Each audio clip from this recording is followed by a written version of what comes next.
coup, nous sommes très contents, vous qui nous avez suivis, et c'était la première partie de votre émission avec M. Jean-Pierre Mbalakasanda, il est cadre donc, du PPRD, et vous avez compris sa façon de voir les choses.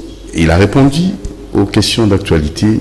Place à notre seconde rubrique, sujet du jour. C'est parti.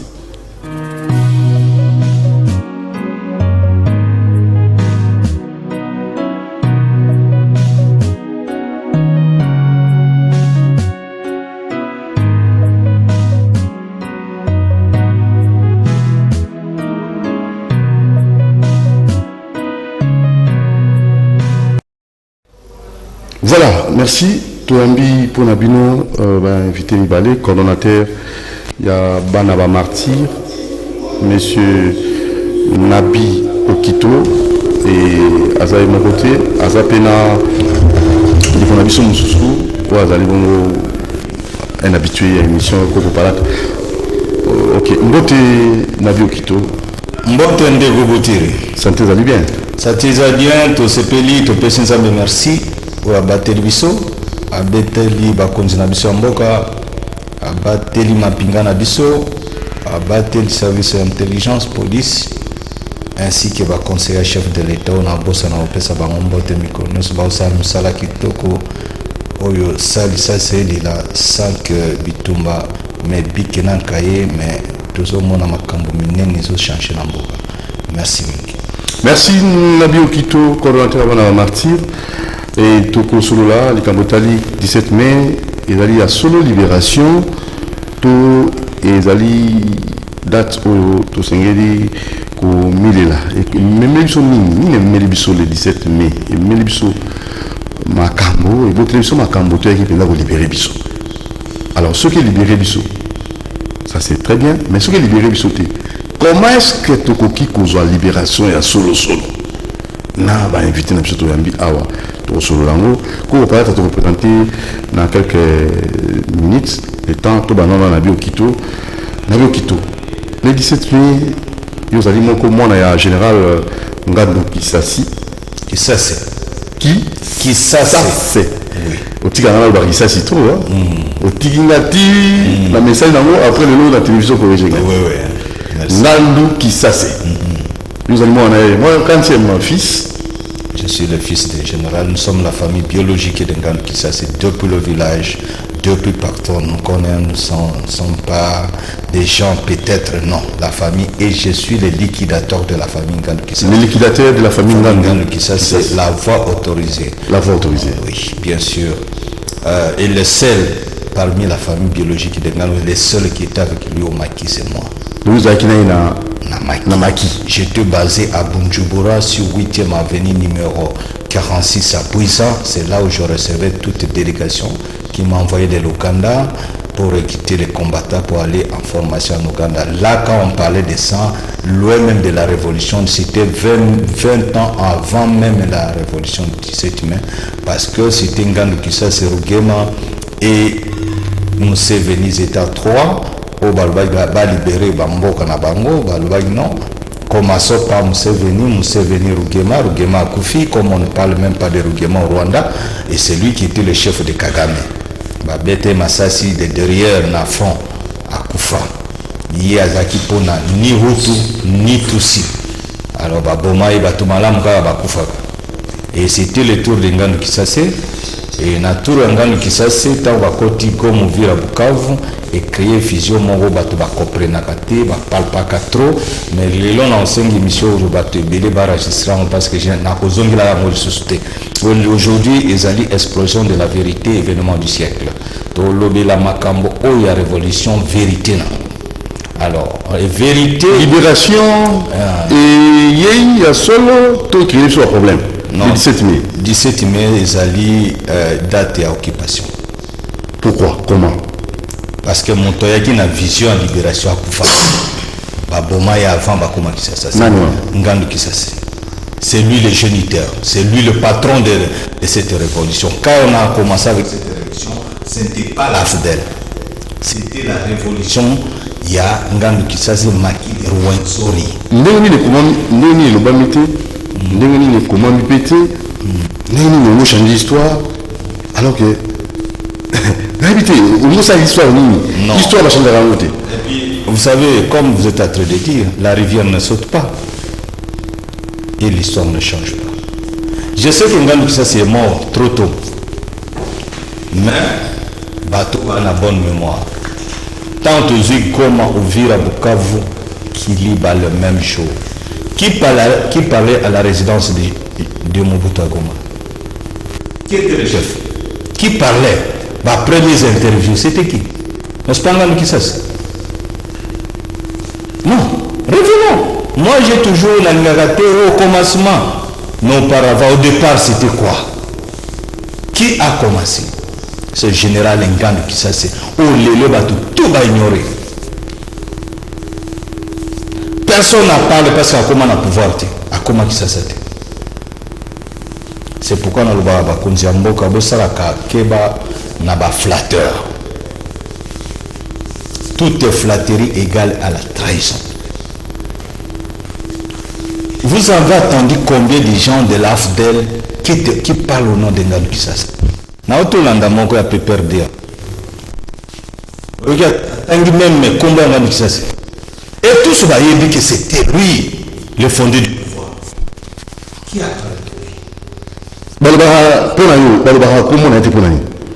oui, c'est pour effacer l'histoire. Comme un dingo lobby.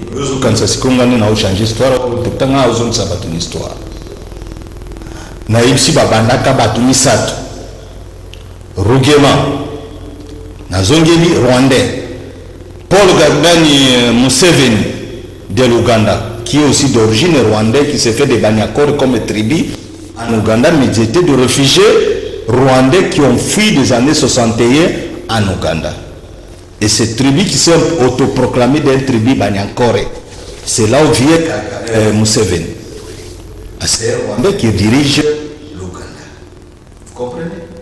Alors, autour de Rugema Koufi, Ngandu Kisasi Kufaki, na Rwanda batanga kata kumba Rugema. Ah, je suis le seul dans l'Afrique centrale à tanga kumba Rugema. C'est parmi les patriotes, nos leaders de l'Afrique centrale. Ailleurs qu'il esprit, pas Hutu, pas tous. Pas Bomien. Ngandu Kisasi a un esprit que non, on vient libérer le Congo et les Congolais. Pas tuer les Congolais. Et c'est ce qui a précipité sa mort. Parce qu'à Boyaka Kogoma, on a constaté que Nagoma, Bukavu, Uvira, Kiliba, dans les champs, il y a Kana Sikre. Bato Bazakuna Balobi, Oyo Peza, ya Biso, Yebibisi histoire. Nena Olobaboy. Si on tenait Baboma, Congolais, dans les champs de Kana Sikre, les Congolais, les Baferrero, mais mon frère de Bavira, au Kolingati. Ngandu Kisasi lobby.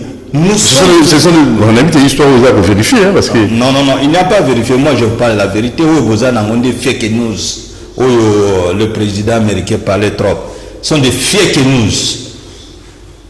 L'histoire vraie, ceux qui ont vécu, qui ont commencé la révolution. Nous vous disons aujourd'hui, c'est le 17 mai. Libération réelle. Avec Ngandu, ça devrait être une révolution réelle. Mais comme celui qui est venu avec une révolution réelle est mort, on l'a assassiné. Maintenant, ceux qui ont pris, c'est ceux qui ont dit avec les assoiffés de pouvoir. Tokomi wapi. Tokomi wapi. Et le battant de Kweleze, Tokomi wapi. Où sommes-nous avec le pouvoir alors? 20 ans, plus de 20 ans de pouvoir de l'AFDEL.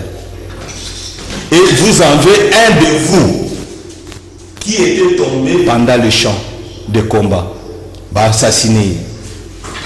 20 ans, beaucoup qui conjoint corps, qu'est-ce que le régime passé à Zanga qui peut nous condamner qui c'est? Même corps. Qu'on évoque. Toujours tout le monde a été. Biso famille biologique et biso. Tout le monde ça. Même corps. Oh, au départ, tant qu'il y a Koufi, Laurent Désiré qui était son porte-parole, a eu l'idérance. Tant que l'Indien na Lubumbashi, na Goma, de l'Ouganda, Lubumbashi, Rwanda, Goma. Balbino, Laurent n'est plus ici, il est à Lubumbashi. Tous yeux avions, Tina Lubumbashi. Tokuti Laurent Désiré Kabila, Ayambi Bisobi. Alobi na Bisoboy. Na grand frère na Biso Batu, Bele Baibia, on a pas politicien. Honorable Kitapen Ken. C'est lui qui était le portefeuille, président portefeuille à Parlement de la CTPL. Il y a Laurent à Lubumbashi. Ayebisi, parce que c'est lui l'aîné de la famille. Ayebisi, que non. Oyebi Ken, parce qu'on l'appelait souvent Ken. Ken maintenant. Ndé honorable Kitapen Ken. Ayebisi Ken. En Swahili. Najua kama mshakwa mwanaume. Nayebi sokomi mobile. Mais en vérité, papa za isusu na bisote. Et là on a osenga bino famille ngando kisase bolo bateke ngando kisase akufi. Ah mais histoire il bon moment il y a partir voilà. C'est au kanano. Alobi pona nini ceux qui bino famille bo déclarer que ngando kisase akufi tokoleka manyema te tokoleka kasaite province orientale pe tokoleka te pesa ba fief ya ngando kisase. Qui dit Maniama dit Sankourou, qui dit Sankourou les batétés là dans le Kisangani, Mboka Banoko, donc Yomo Oyebi. Alors, c'est ce qui a fait que non, il y a que ceux qui ont lobby en Gando Akoufi, Tokolekana Maniama, Tokolekana Kasaïte, Tokolekana, alors il y a eu Bolo Bake Azar au traitement en Ouganda, après Ouganda c'est les États-Unis. Tobomba se créé na Toyoka Vienabiso. Tala Makambo to contribue pour na pouvoir.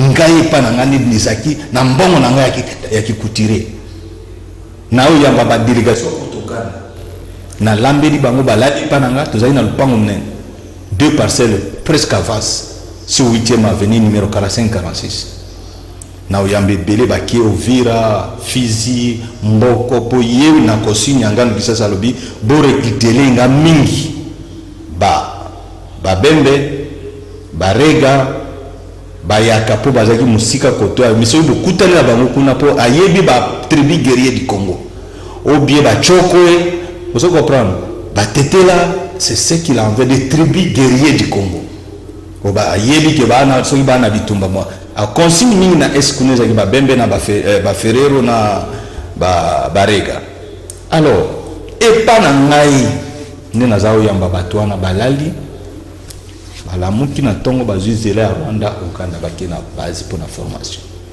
On a contribué beaucoup mon frère.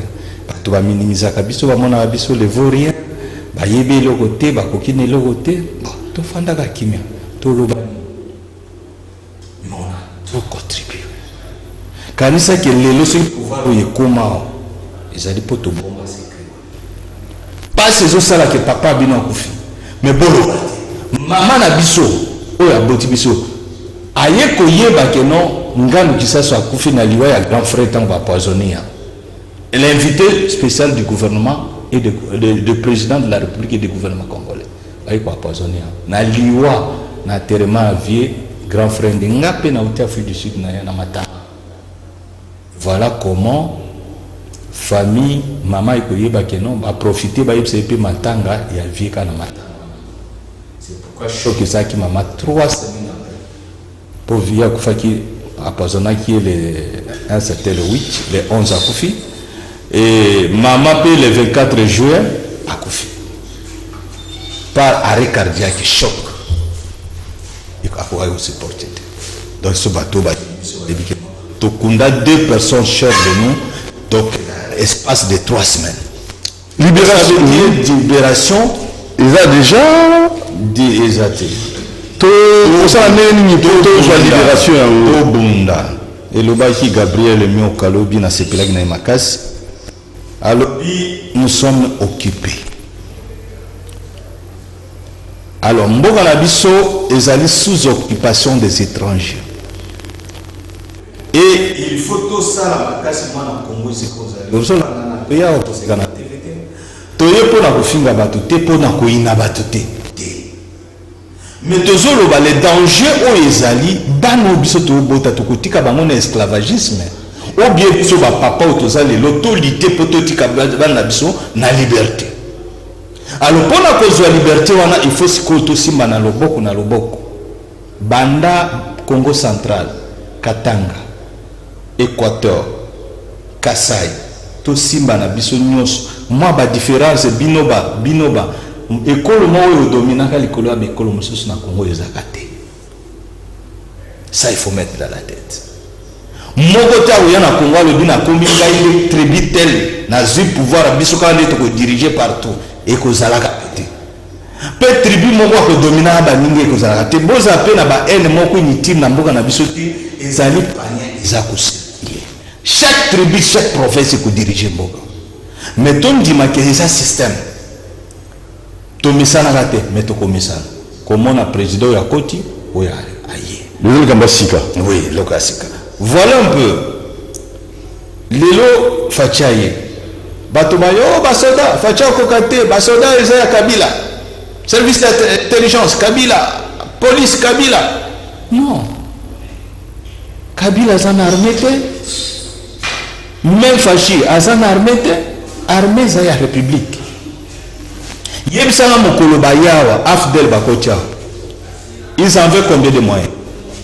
Nananga a étalé ba millions na banque awa laksa batuke non voilà ba millions na ina alaksa biso. C'est que tous sont venus de pauvres.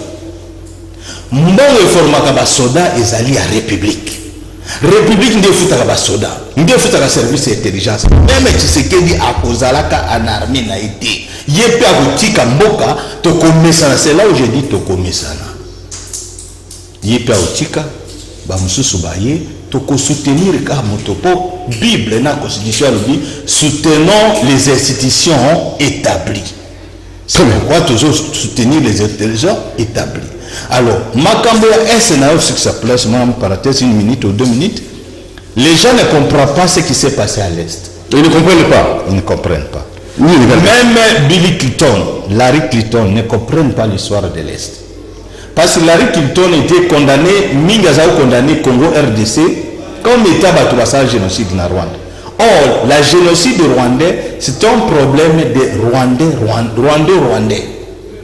Ça ne concerne pas les Congolais. Il n'y a même pas un Congolais qui a participé dans cette génocide. Mais si vous regardez, beaucoup de pays du monde condamnent les Congo. Comment? Et je ne sais pas comment ils réfléchissent. Ou bien, ça a un problème, si problème à Congo, il souffre de l'AVC, je ne sais pas. Oh, c'est pas très fort ça. Non, ça il faut le dire. Parce que ce sont eux qui ont organisé ce qui se passe à l'Est. Mais il faut sembler comme ils ne le comprennent pas et ils condamnent les RDC. Or, la génocide du Rwanda est seulement si les Rwandais entre eux qui sont tués. Où est le problème du Congo? Et ce sont les gens qui ont tué, d'abord qui ont laissé le recompte sur l'environ de 2 présidents à l'intérieur. Un président burundais, un président rwandais. La mort de ces 2 présidents et des présidents populaires élus par le peuple. Comment ça devrait faciliter la tâche? Par les partisans. C'est ce qui a fait la génocide. C'est quelque chose de bien organisé, bien tracé. Par qui? C'est ça le problème. Car ce sont les gens qui dirigent le Rwanda actuellement. Qui a tiré sur l'avion d'Abiyarimana? Ah mais non, mais qui a tiré sur l'avion d'Abiyarimana? Mais il faut vérifier les informations. Vérifier, il n'y a pas à vérifier. Est-ce que Dieu dépose un journaliste au Yébi que non? C'est force à Minoir. Basaki sur place à Kigali. Devant les MONUSCO, l'ONI, les MONUSCO qu'on appelait Minoir là-bas. C'est ce qui ont tiré sur l'avion d'Abiyarimana. Et le président Cyprien de Burundi. Est-ce que ça devrait se faciliter la tâche? Non. Il y a les gens alors les gens n'ont pas compris. Je voulais Nasi Sanati Kilandeko, Koko Palat Liloba. Et il y a un problème où tu vas comprendre qu'il y a une confusion. Il y a un problème, il y a la guerre de l'Est. Au moment Tango Kagame a commis président de Rwanda, Museveni a suivi Ouganda, qui sont tous des Tutsis originaires du Rwanda. Parce qu'il faut aller avec les gens maintenant pour comprendre rapidement le sens. Rapidement pour comprendre. Ils ont une émission spéciale. Peuple à Tabakonja, CCTV, les Lobali Msabisomuke. Donc il est du sport. Il y a des fois le bas. Mais pour dire, oui, les gens Tant qu'on va du pouvoir, les Tutsis vivaient avec les Congolais sans problème. Et ils ne s'en occupaient même pas de la politique. Dès qu'il est arrivé à Kagame au Rwanda, les Tutsis commencent des problèmes avec les peuples Bembe de Fizi. Là, on parle de Milembo actuellement. Alors, il faut constater que les Congolais, tout ça, c'est les autochtones s'est révoltés. Na Misisi, dans le sud Kivu, Bengani, tout ce qui est les Rwandais, Tutsis qui sont venus des années 60 avec les Croix-Rouges, à partir de Burundi. Croix-Rouge suisse. Plateau. Maintenant, bino boya, tout le monde a bino ndenge boya, mais si beaucoup de biso pour pouvoir na Kigali. Allez, pour vous en bas, alors le pouvoir. Les pays pour vous maintenant, c'est tout ce qui dirige là, faites chez vous. Voilà là où il y a un problème. Alors, na Misisi, parce que tu as confondre Misisi na Masisi. Misisi, il est dans le sud Kivu. Masisi dans le nord Kivu. Alors, à partir de Misisi, il y a des force rwandaise, groupe il y a rwandophone au Bazaki na Fizi, na Minembwe actuellement après Minembwe, vers leur pays d'origine, que le pouvoir est aussi allé chez vous. Qu'est-ce qui est arrivé? Kagame dit que non, ce sont des Congolais. Le Congo et Yazaïr à l'époque, Zaïre et Zaïrois naï. Alors, qu'est-ce que Kagame a fait? Kagame a vu tous ces Tutsis qui sont refoulés, qui étaient refoulés de Misisi, à Tiebango dans la formation militaire. Tant que ce qu'on gagne qui ça c'est alobina salisa bino et comme tournant. Ce que les soldats rwandais au bapesi ngano qui ça c'est ça les clés de l'histoire du Congo. La clé même. La clé même de l'histoire.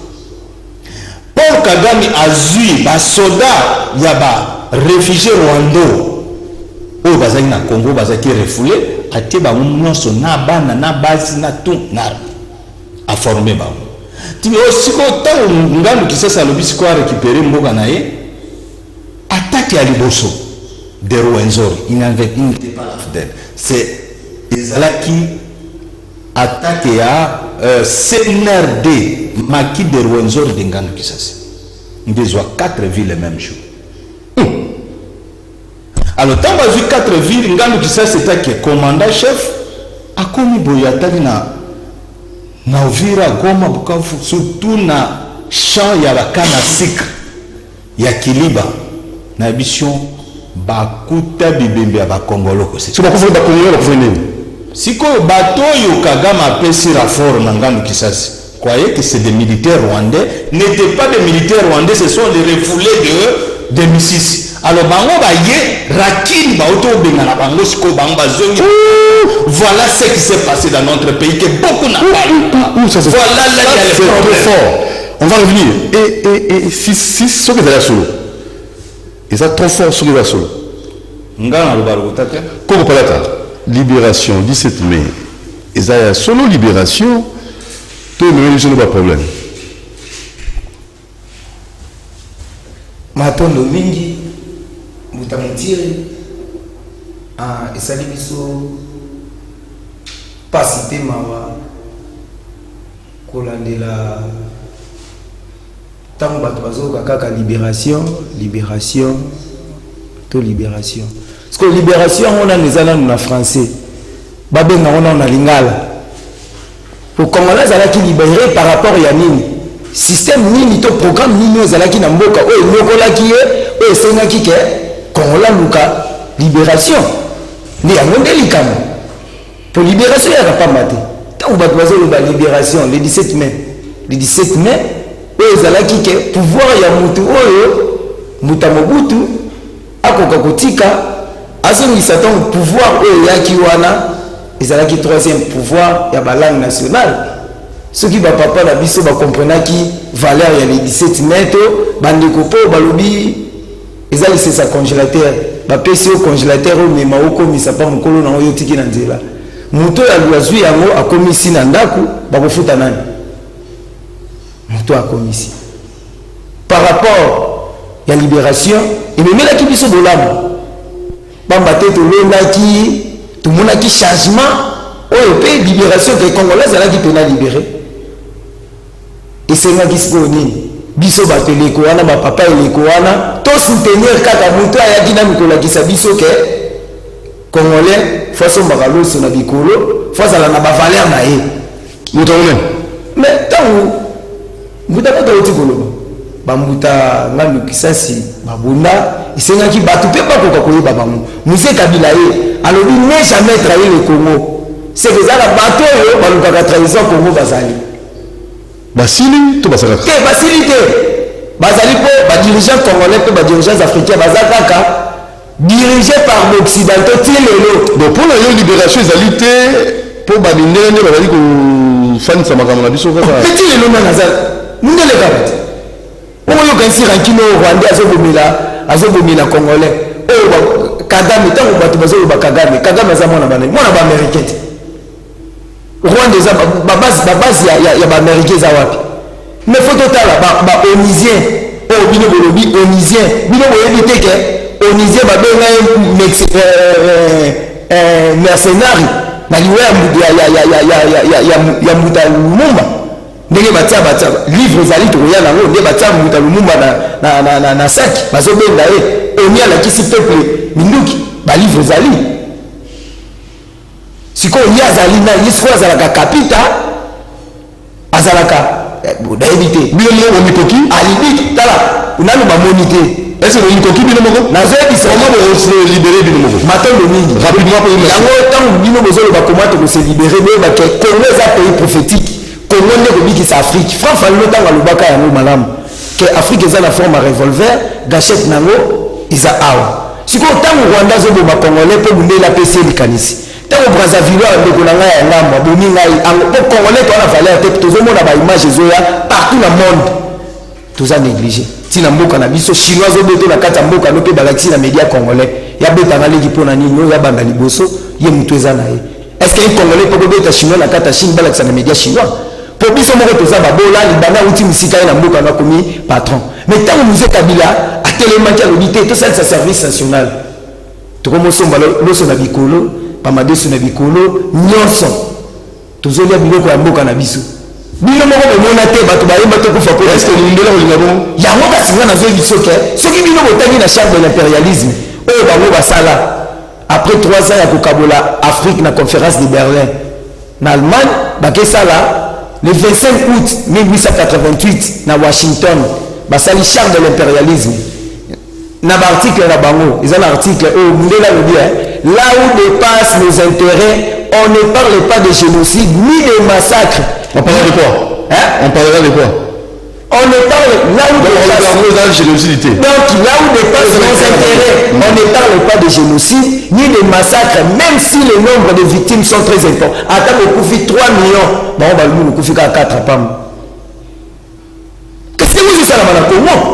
Bon, Rwandais, comment il y a fait Outakuna, à Kotaka Awa, bango bazana contacté, kobatite, on mutamuta oti koloba, mutamuta kamwa na bilanga ya koko, banjoto ya bakongolais.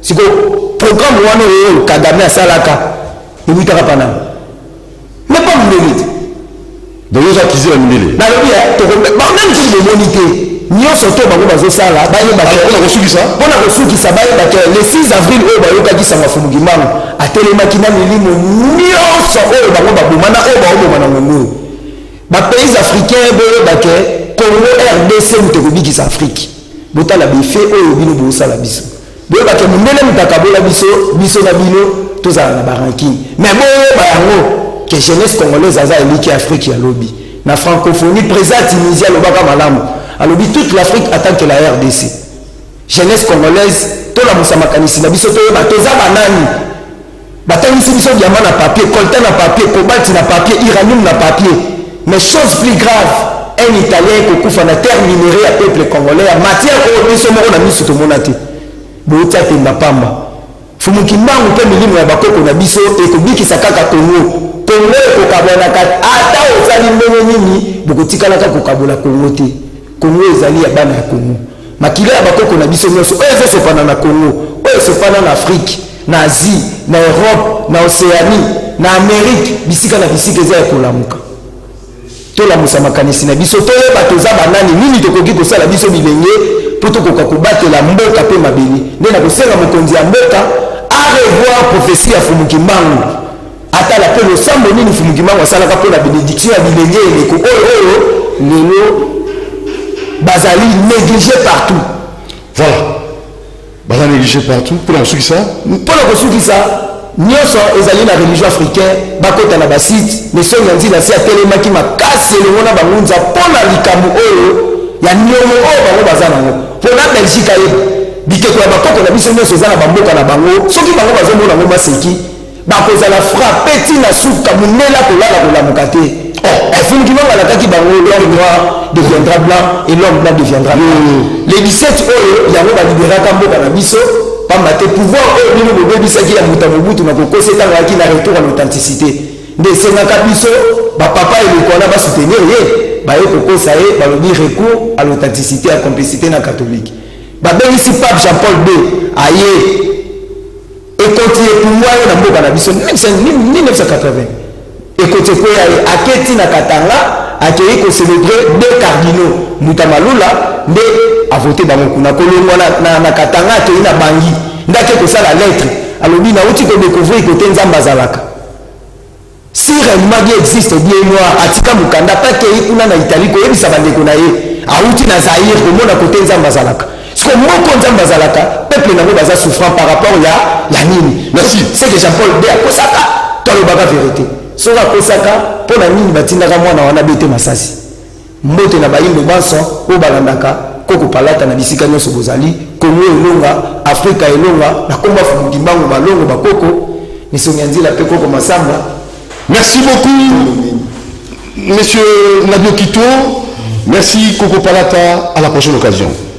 Et j'ai une mission Moko, non, franchement, qu'il y ait des révélations, espérons que l'objet Congo réellement et qu'au télément peut-être à la début Afrique et au télément. Ciao, merci à Karine Bébé, merci à Alain Kabongo, Roland Konda, José Andia et Bruno Nzinga. Nous vous aime beaucoup. Merci.